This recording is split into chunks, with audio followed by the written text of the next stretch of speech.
yours. No such thing as a life that's better than on mine. On the road to riches, listen, this is what you find. The good. Some rap songs entertain you, some become chart-topping hits, but a rare few leave scars that never heal. I sip the scissor, that right there could drive a sane man bizarre. These are the records born from grief, trauma, regret, and survival. They weren't simply written, they were lived. Behind every lyric is a real story. Been through mad different phases, like mazes, to find my way, and now I know that. Artists never imagined their songs would become timeless anthems that helped millions through heartbreak, loss, depression, and impossible choices. Stories backed by real history stay until #1 because many fans still believe it's the most heartbreaking rap song ever made. All he had was his mother's letters. Number 10, Atmosphere, Yesterday, 2008. Cause we both fools, chop it up and compare perspectives. When people think about emotional rap, Atmosphere is often overlooked. Yet few songs have ever delivered a plot twist as devastating as Yesterday. Released on the album When Life Gives You Lemons, You Paint That Shot Gold. The song quietly became one of underground hip-hop's greatest storytelling achievements. At first, the lyrics sound surprisingly hopeful. Slug spends the entire record speaking as if he's reconnecting with someone he hasn't seen in years. He remembers conversations, old memories, and moments that seem completely ordinary. Nothing feels tragic. In fact, listeners are encouraged to believe the relationship is finally being repaired after years apart. That illusion lasts almost the entire song. Then comes the final revelation. The person Slug has been talking to isn't alive at all. He's been speaking to his late father. Suddenly, every previous line changes meaning. What sounded comforting instantly becomes heartbreaking. Fans around the world still describe the ending as one of the greatest twists in rap history because it completely transforms the listener's understanding of everything that came before. The song wasn't built around shock value. Slug has explained over the years that many of his lyrics are inspired by real relationships, family struggles, and personal reflection, rather than fictional drama. Yesterday resonated because grief often arrives exactly like this. Not through dramatic speeches, but through ordinary memories that suddenly become impossible to relive. The official music video further amplified the emotion, giving fans powerful visual moments that matched the song's quiet sadness. Today it remains one of Atmosphere's most celebrated works and continues introducing new listeners to emotionally driven hip-hop. Front door slow, and I was so self-absorbed I didn't even know you hit look just like you. Strange things my imagination might. Number 9, Joyner Lucas, I'm Sorry. Mental health has always existed in hip-hop, but for decades it was rarely discussed openly. Joyner Lucas decided to confront that silence with one of the most emotionally difficult songs of his career. Released in 2020, I'm Sorry tells two stories at once. One follows a man overwhelmed by depression who feels invisible despite being surrounded by people. The other follows family members and loved ones trying desperately to understand what they missed after tragedy strikes. The song forces listeners to experience both sides of the same heartbreaking reality, rather than sensationalizing suicide.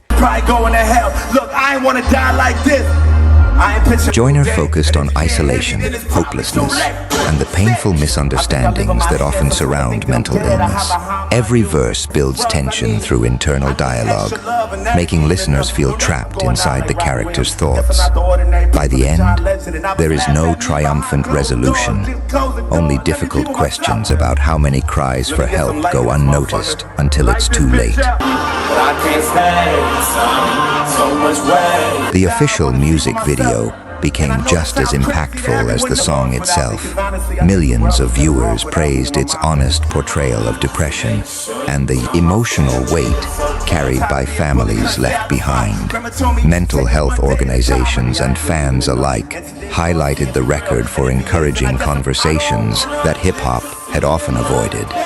While the subject matter is undeniably heavy, Joyner's careful storytelling helped transform I'm Sorry into one of the genre's most important discussions about emotional pain in the modern era. Number 8, Scarface, I Seen a Man Die, 1990. Different since he's seen it last. Out of jail, been 7 years, and he's Long before hip-hop embraced vulnerability as a strength, Scarface was already turning real-life trauma into timeless records. While many rappers of the early 90s focused on power, money, or street credibility, Scarface was asking a much darker question. What does violence really leave behind? That question became the heart of I Seen a Man Die, released on his critically acclaimed album The Diary in 1994. the world is lame. And with that fucked up attitude, he killed his first man. Now, Many critics still consider it one of the greatest storytelling songs in rap history. The inspiration behind the record came from the environment Scarface grew up in on Houston's South Side. He had watched friends disappear into prison, addiction, and violent crime. Death wasn't an occasional tragedy, it was a recurring reality. Instead of glorifying that world, Scarface chose to document it with brutal and honesty. he's young. Plus he came. It's 1994, and we up against the same shit. The song follows a young man whose life appears to be under control until greed, pride, and poor decisions slowly destroy everything around him. Unlike many street records of its era, there are no heroes, no glamorous victories, and no happy ending. But he's smart, and he's finally making 8. I never understood why. I could never see a man cry. As the verses unfold, Scarface paints vivid scenes of everyday life, spiraling toward disaster. Small choices become irreversible consequences. Friends become enemies. Trust disappears. The streets that once seemed full of opportunity suddenly become impossible to escape. What makes the writing so powerful is its realism. Nothing feels exaggerated. Every lyric sounds like a memory rather than fiction, allowing listeners to picture every moment without needing a music video. When the final verse arrives, the listener realizes the story has never been about one individual. It represents countless young men whose lives followed nearly identical paths throughout American cities during the crack epidemic. Total darkness at ease, be it all one. Scarface wasn't simply narrating a tragedy. He was documenting a generation. His calm delivery makes the story even heavier because there is no dramatic shouting or emotional manipulation. The facts alone carry enough weight. The production perfectly complements the lyrics. Slow piano melodies, haunting strings, and restrained drums create the feeling of attending a funeral rather than listening to a rap song. Every musical decision leaves room for the words to breathe, allowing each sentence to land with maximum emotional impact. That restraint became one of the song's defining strengths and separated it from many records competing for radio attention during the mid-1990s. Critics immediately praised I Seen a Man Die for its maturity and depth. It became Scarface's first solo appearance on the Billboard Hot 100 and introduced many mainstream listeners to his remarkable storytelling ability. If you're ready, close your eyes and we can set it free. Eliza, not scared. Decades later, its message remains painfully relevant. Violence may change names, neighborhoods, and generations, but the grief it leaves behind never truly changes. Scarface captured that truth with extraordinary honesty, creating a record that continues to resonate with listeners around the world. I never seen a man cry till I seen that man die. Number 7, Kanye West, Through the Wire. I sip the scissor, that right there could drive a sane man bizarre. Few songs in hip-hop history have a backstory as unbelievable as Through the Wire. Before Kanye West became one of the most influential producers and artists of the 21st century, he was known primarily for creating beats behind the scenes. Record labels admired his production, but doubted that audiences would ever accept him as a rapper. Not to worry, Mr. Ace, the end goes back to Whistler. How do you get so? Then, in October 2002, everything changed in a matter of seconds. Driving home after a late-night recording session in Los Angeles, Kanye was involved in a devastating car accident that left his jaw shattered in 3 places. Doctors inserted a metal plate and literally wired his jaw shut to allow the bones to heal.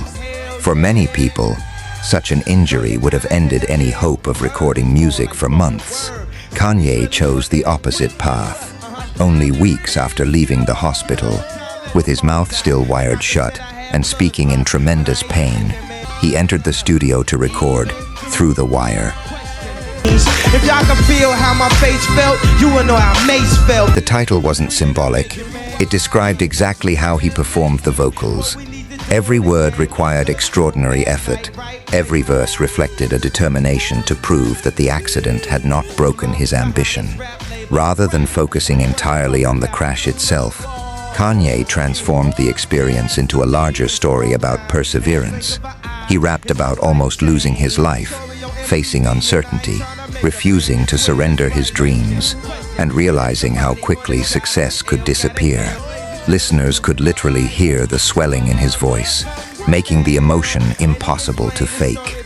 The imperfections became part of the record's authenticity, reminding audiences that they were hearing someone still recovering from severe physical trauma. The production sampled Chaka Khan's classic Through the Fire, creating one of the most memorable flips in hip-hop history. The sample choice carried powerful symbolism.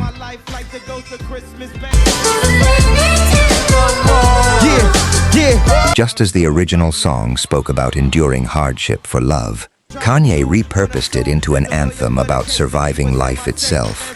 The contrast between the soulful instrumental and his injured vocals created a sound unlike anything dominating radio at the time.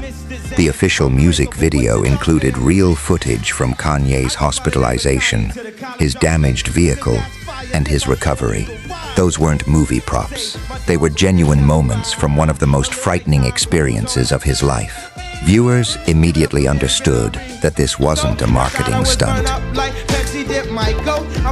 Grow up, I'm a grown-ass kid. Swear I should be locked up for super. The pain they saw on screen was real, making the song even more compelling. Through the Wire became the breakthrough single that convinced many skeptics to take Kanye seriously as an artist. It laid the foundation for The College Dropout, one of the most celebrated debut albums in hip-hop history, and completely changed the trajectory of his career.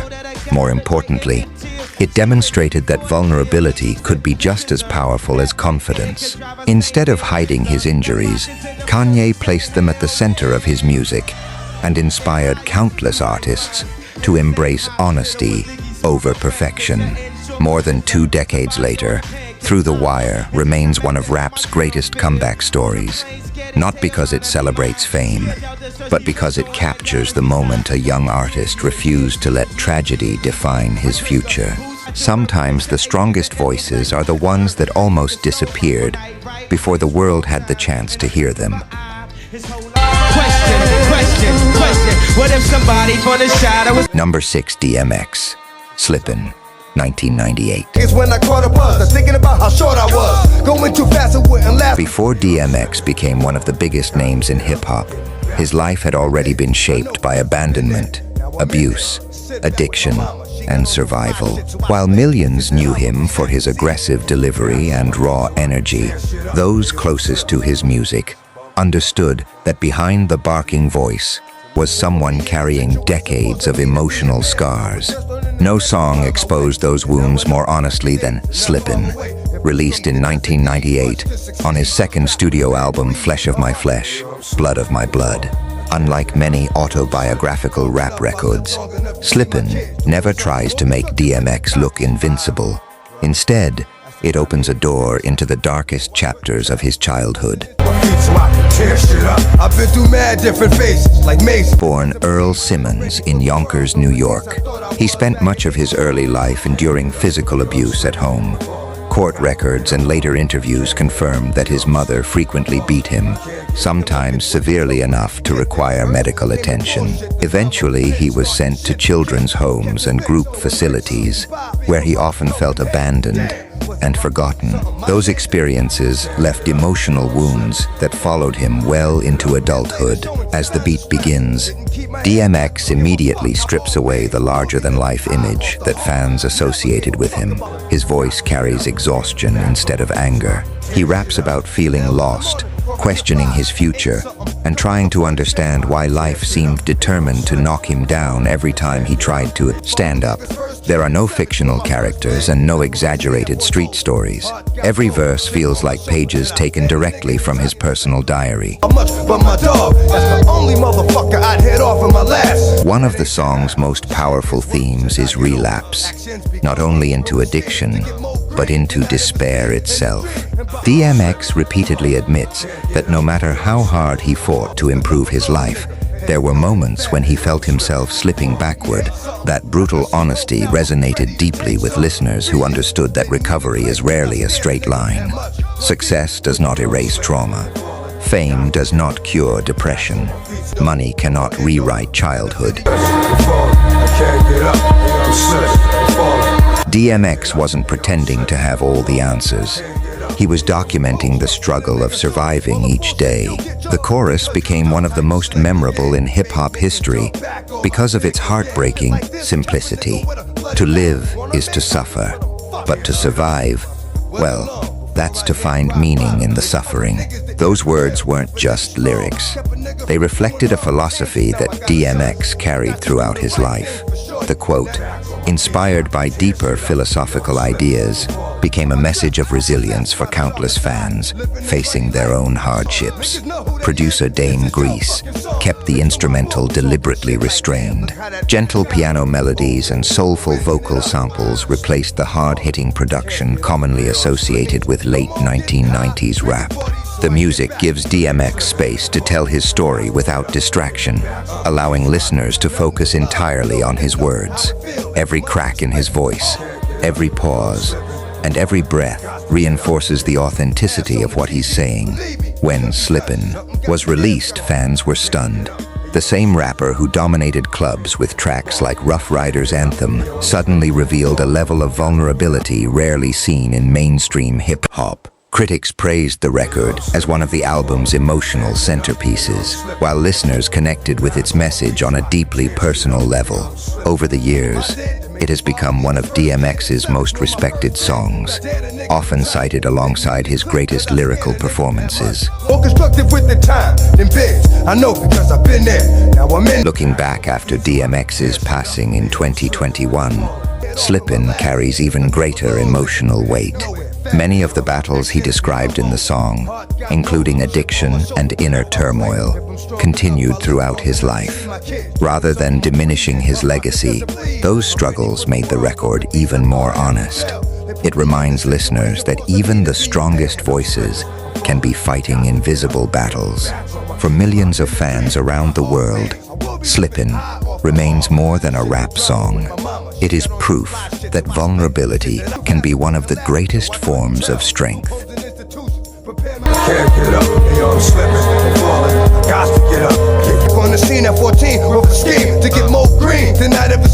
Number 5. J. Cole, Love Yours. Success is supposed to solve everything. At least, that's what many people believe. More money, more fame, more followers, more recognition. It all sounds like the destination everyone is chasing. But Cole spent years watching people achieve everything they dreamed of, only to discover they were still unhappy. That realization became the foundation for one of the most emotionally powerful songs of the modern era, Love Your Zone. That go for all y'all. Released on his critically acclaimed 2014 album, 2014 Forest Hills Drive, the song arrived during one of the most successful periods of Cole's career. Ironically, it was written while he was reflecting on how dangerous comparison had become, not only within hip-hop, but in everyday life. Instead of celebrating wealth and luxury, Cole challenged the idea that happiness could ever be purchased. And we was blessed. But life can't be no fairy tale, no once upon a time. The bad news is, nigga, you went the wrong way. Think being broke was better. The opening verses describe the endless cycle of wanting more. Someone with a small house dreams of owning a mansion. Someone with a luxury car wants a private jet. Someone with millions still envies the billionaire standing beside them. Cole explains that the finish line keeps moving, no matter how much success a person achieves. The result is a life spent chasing satisfaction that never arrives. Drinking all the time, it's all the pain he brought you still lingering in your mind. Shit. What separates Love Yours from countless motivational songs is its honesty.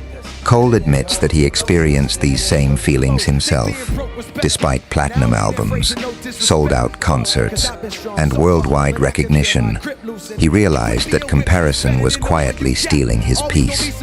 Rather than pretending to have escaped the problem, he invited listeners into his own internal battle with ambition, insecurity, and gratitude. Do something before you lose it for good. Get it back and use it for good. And just The chorus became one of the song's defining moments.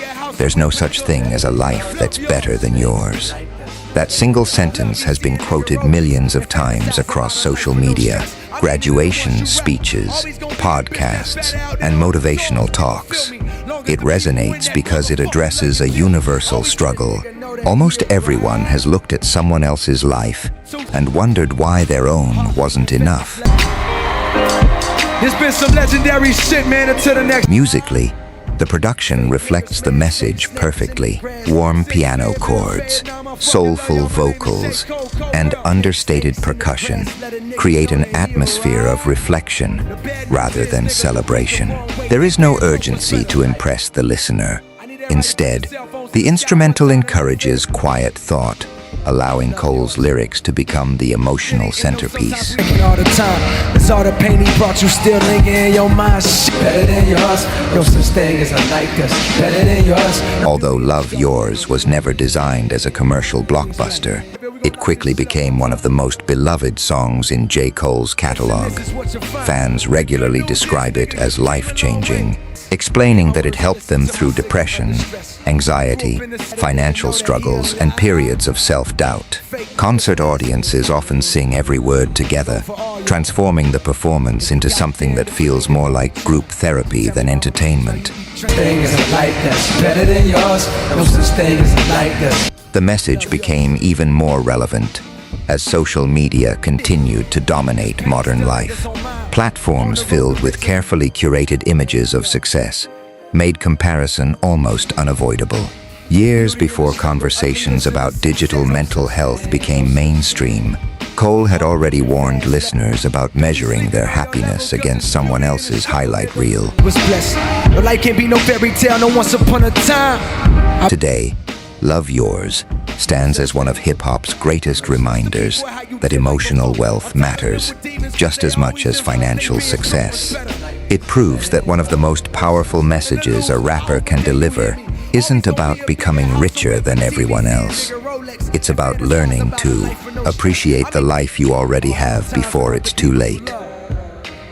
Heart beating fast, let a nigga know that he alive. Number 4, Kendrick Lamar, Sing About Me, I'm Dying of Thirst, 2012.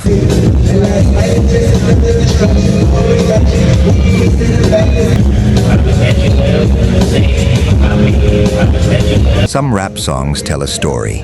Others make you feel like you're standing inside it. When Kendrick Lamar released Good Kid, M.A.A.D. City in October 2012, the album was immediately praised as one of the greatest concept albums hip-hop had ever produced. But buried deep within the track list was an emotional masterpiece, lasting nearly 12 minutes. Sing About Me, I'm Dying of Thirst. It wasn't built for radio. It wasn't chasing chart success. It was built to leave an emotional mark that listeners would never forget. To understand the song, you first have to understand the album. Good Kid, MAA, D-City is largely based on Kendrick's real experiences growing up in Compton, California. Throughout the project, he tells the story of a teenager trying to avoid becoming another victim of gang violence, peer pressure, and poverty. Every track moves the narrative forward, but Sing About Me, I'm Dying of Thirst, serves as the emotional climax, the point where every consequence finally catches up. The song opens with one of the most chilling perspectives in hip-hop history. Kendrick doesn't begin by speaking as himself. Instead, he raps from the perspective of the brother of Dave, a close friend whose death was described earlier in the album. The character expresses gratitude toward Kendrick for keeping his brother's memory alive through music, but he also questions whether telling these stories changes anything. It immediately forces listeners to confront a painful truth. Every victim of violence leaves behind people still struggling to make sense of what happened. As the first verse continues, Kendrick quietly reminds us that no one truly wants to be forgotten. The title itself, Sing About Me, captures a universal human fear. Long after we're gone, will anyone remember who we were? Will our lives matter to someone else? Those questions extend far beyond Compton.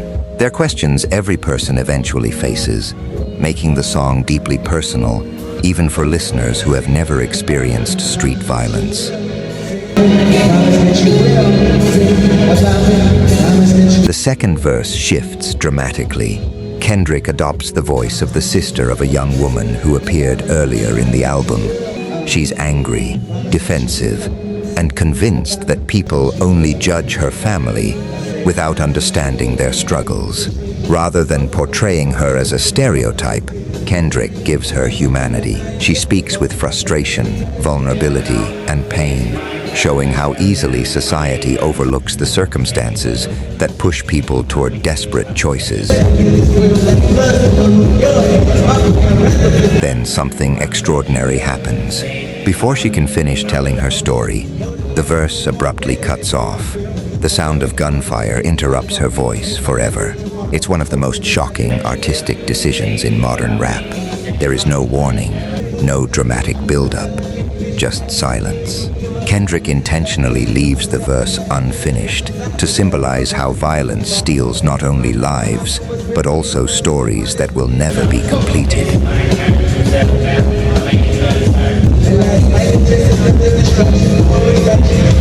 The second half of the song, I'm Dying of Thirst, shifts from physical survival to spiritual survival. Kendrick and his friends are emotionally exhausted after witnessing death become an everyday occurrence. The title no longer refers to literal thirst, but to a desperate need for hope, redemption, and purpose. In one of the album's most powerful moments, an elderly woman encourages them to pray, marking a turning point in the narrative, and reminding listeners that healing often begins by acknowledging brokenness. Critics immediately recognized the song's brilliance.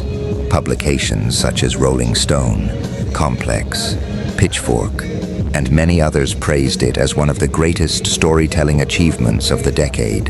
Fellow artists admired Kendrick's willingness to challenge listeners instead of simply entertaining them. More than 10 years later, Sing About Me, I'm Dying of Thirst, is still studied in universities, analyzed by music critics, and celebrated by fans as one of the finest examples of lyrical storytelling ever recorded.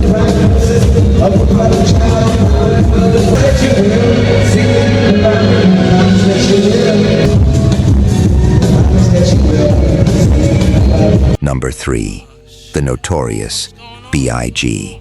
Suicidal Thoughts, 1994. die, fuck it, I wanna go to hell. Cause I'm a piece of shit, it ain't hard to fucking tell. I like black Timbs and black hoodies, gotta probably have me on some real shit. By the time listeners reached the final track of Ready to Die, they believed they understood Christopher Wallace. Throughout the album, the notorious B.I.G. had portrayed himself as confident, fearless, charismatic, and often larger than life. Then came Suicidal Thoughts, a song that shattered that image in just a few minutes and revealed a darkness that very few expected. Shit, no sleeping all day, no getting my dick licked. Released in 1994, Ready to Die is widely considered one of the greatest debut albums in hip-hop history. It tells the story of a young man trapped by poverty, crime, and emotional conflict. While earlier songs explore ambition, violence, and survival, the closing track strips away every layer of confidence. Biggie ends the album not with celebration, but with despair. On the train track like Rainbow and Beat Street, people at the funeral. The entire song is structured as a late-night phone conversation between Biggie and Sean, Puff Daddy Combs. The concept is hauntingly simple. Biggie calls his friend, overwhelmed by guilt, regret, and emotional exhaustion. As the conversation unfolds, he begins confessing his mistakes, questioning his worth, and suggesting that the weight of his actions has become unbearable.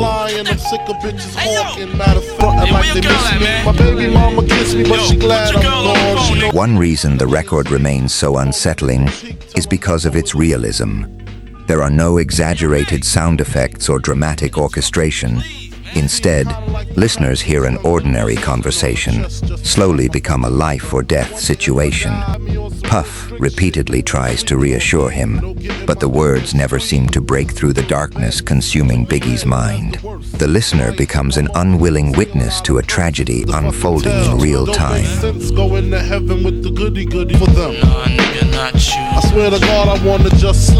Lyrically, Biggie reflects on violence, betrayal, family relationships, personal failures, and the emotional consequences of the life he had been living. Whether every detail was autobiographical has long been debated, but the emotions behind the performance feel undeniably genuine. His voice sounds tired, defeated, and isolated, far removed from the confident rapper heard throughout the rest of the album. All my life I've been considered with tears come to her eyes. Forgive me for my disrespect, forgive me for my... The production plays a major role in creating that atmosphere. Sparse drums, eerie melodies, and long stretches of empty space make the listener feel uncomfortable. Silence becomes almost as important as the lyrics themselves. Every pause increases the tension, making the song feel less like a performance and more like an intimate confession. Tell them that my will is weak. I'm sick of niggas lying, I'm sick of bitches. Over the years, fans have revisited Suicidal Thoughts with even greater emotional weight, following Biggie's tragic murder in 1997 at just 24 years old.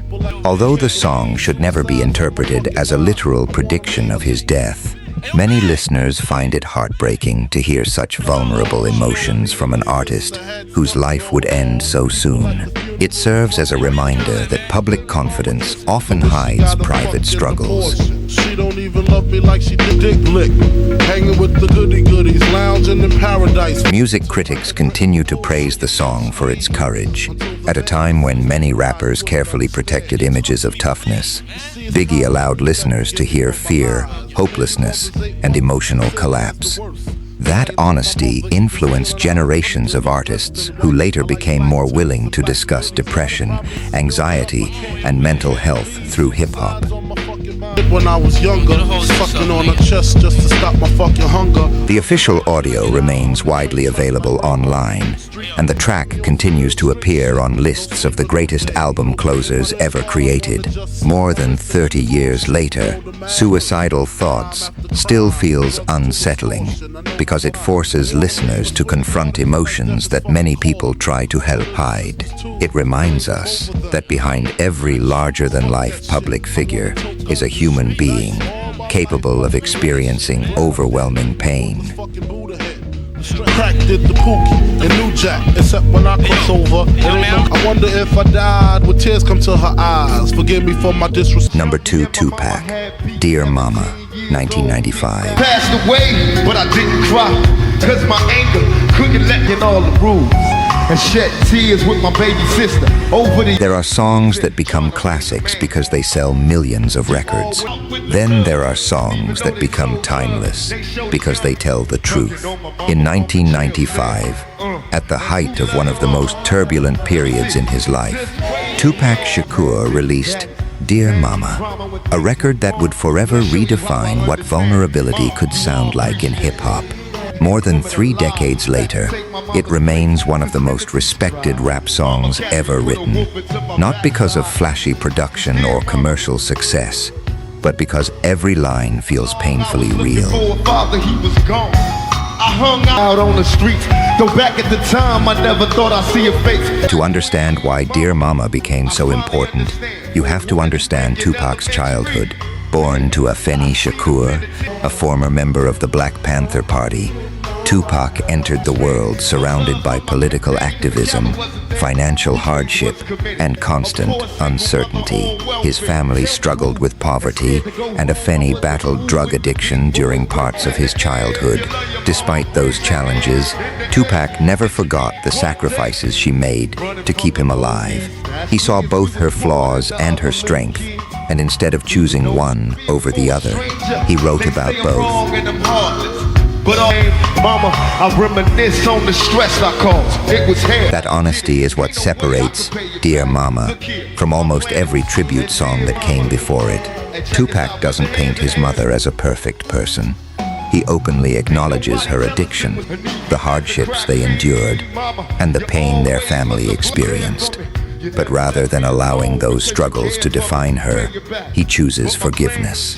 He celebrates the countless moments she protected him, encouraged him, and loved him, even when life seemed determined to break them both. It feels good putting money in your mailbox. One of the song's most unforgettable lyrics reflects that balance perfectly. Even as a crack fiend, Mama, you always was a black queen, Mama.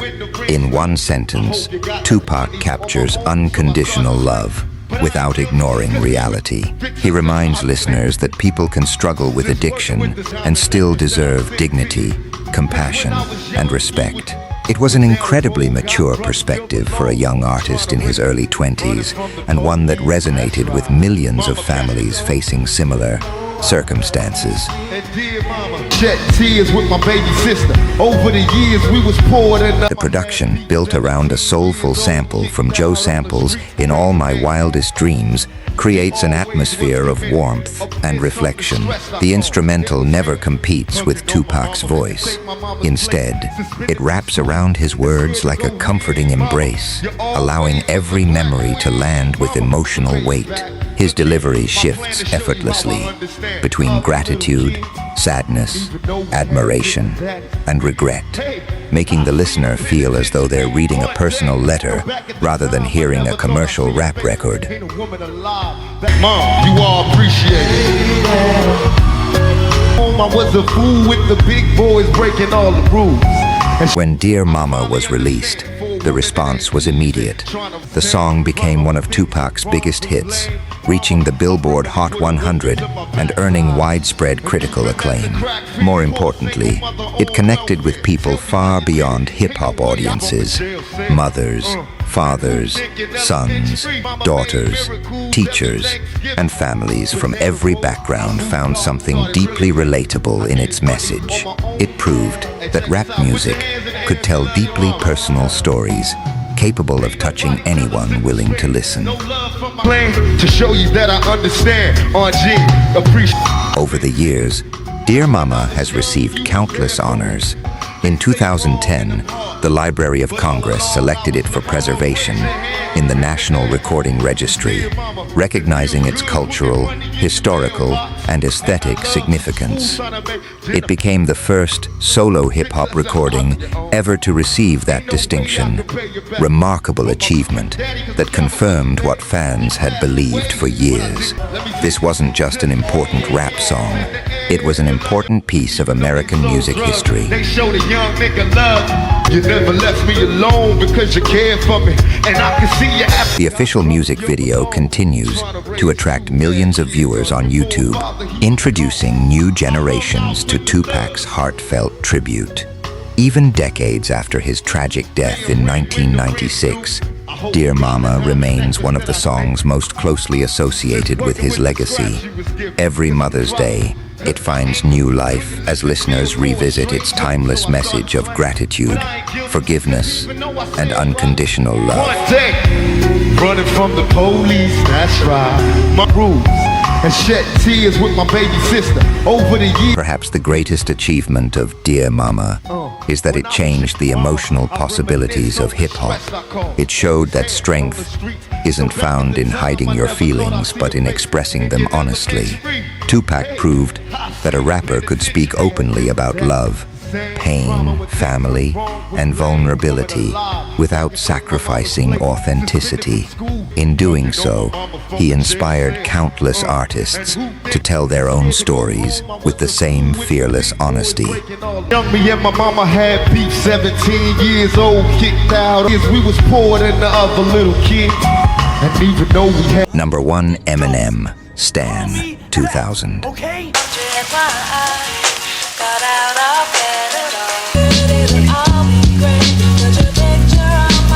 If there is one rap song that permanently changed the way the world viewed storytelling in hip-hop, it is Stan. Released in 2000 as the third single from the Marshall Mathers LP, the record did far more than become a commercial success. It entered popular culture so deeply that the word Stan is now officially recognized in dictionaries as a term describing an overly obsessed fan. Very few songs in any genre have had that kind of cultural impact. Still ain't calling. I left my cell, my pager, and my home phone at the bottom. The inspiration behind the record came from Eminem's rapid rise to global fame. After the success of the Slim Shady LP, his popularity exploded almost overnight. Along with admiration came an overwhelming amount of fan mail, much of it from people who believed they had a deeply personal connection with him. Eminem noticed that some fans blurred the line between admiration and unhealthy obsession. Rather than simply criticizing that behavior, he imagined what might happen if one such fan completely lost touch with reality. Pregnant too, I'm about to be a father. If I have a daughter, guess what I'ma call her? The song introduces us to Stan, a devoted supporter who begins by writing polite, enthusiastic letters to his favorite rapper. At first, nothing seems unusual. He praises Eminem's music, shares personal struggles, and hopes for a response. But with every verse, his disappointment grows. Convinced that his idol is ignoring him, Stan's admiration slowly transforms into resentment, anger, and emotional instability. The listener can hear his mental state deteriorating in real time. I drank a fifth of vodka. You dare me to drive?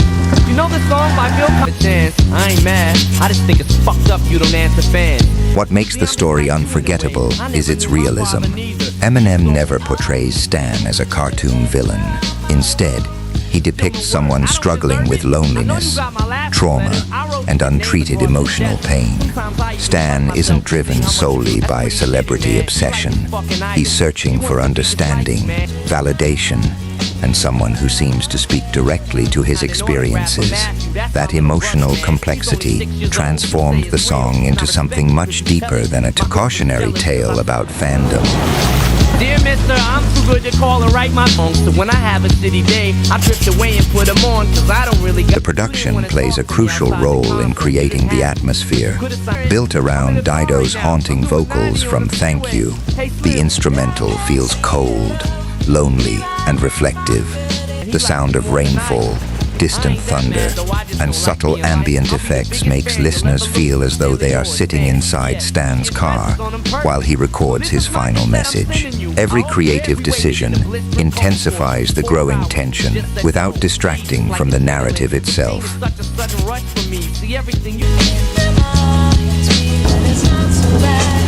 Then comes one of the greatest twists in music history. In the final verse, Eminem finally writes back to Stan. He apologizes for the delayed response, offers advice, encourages him to seek help, and reminds him not to confuse music with real life. As he finishes the letter, Eminem suddenly remembers a recent news story about a man who drove off a bridge with his pregnant girlfriend trapped inside the trunk. In that horrifying instant, he realizes the victim was Stan. The realization arrives too late. The audience understands that the letter will never be read. I meant to write you sooner, but I've just been busy. I hope you know I ripped all of your pictures off the wall. I love you, Slim. The ending is devastating because it highlights the consequences of isolation, untreated mental illness, and failed communication. Although the story is fictional, it reflects real emotional struggles that countless people experience. Over the years, mental health professionals, educators, and critics have praised Stan for opening conversations about obsession, depression, and the unhealthy relationships that can develop between public figures and their audiences. You got some issues, Stan. I think you need some counseling. Cause if she suffocates, she'll suffer more, and then she'll die too. Well, commercially, Stan became one of Eminem's defining records. It reached the top of the charts in numerous countries and earned universal acclaim from critics.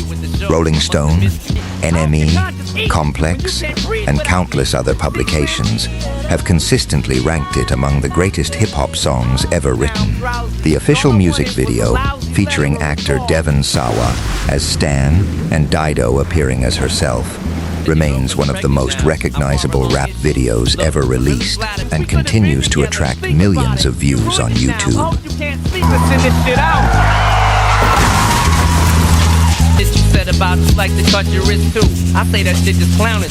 More than 2 decades later, Stan has lost none of its emotional power.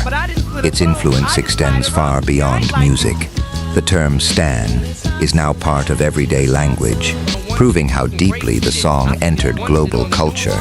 Few artists can claim to have created a record that changed the English language itself, but Eminem accomplished exactly that through extraordinary storytelling.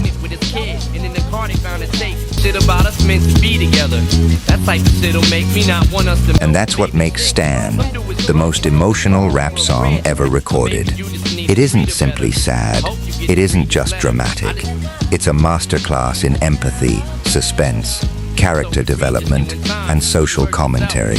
It reminds us that behind every letter, every message, every fan, and every artist is a real human being, carrying struggles the rest of the world may never fully understand.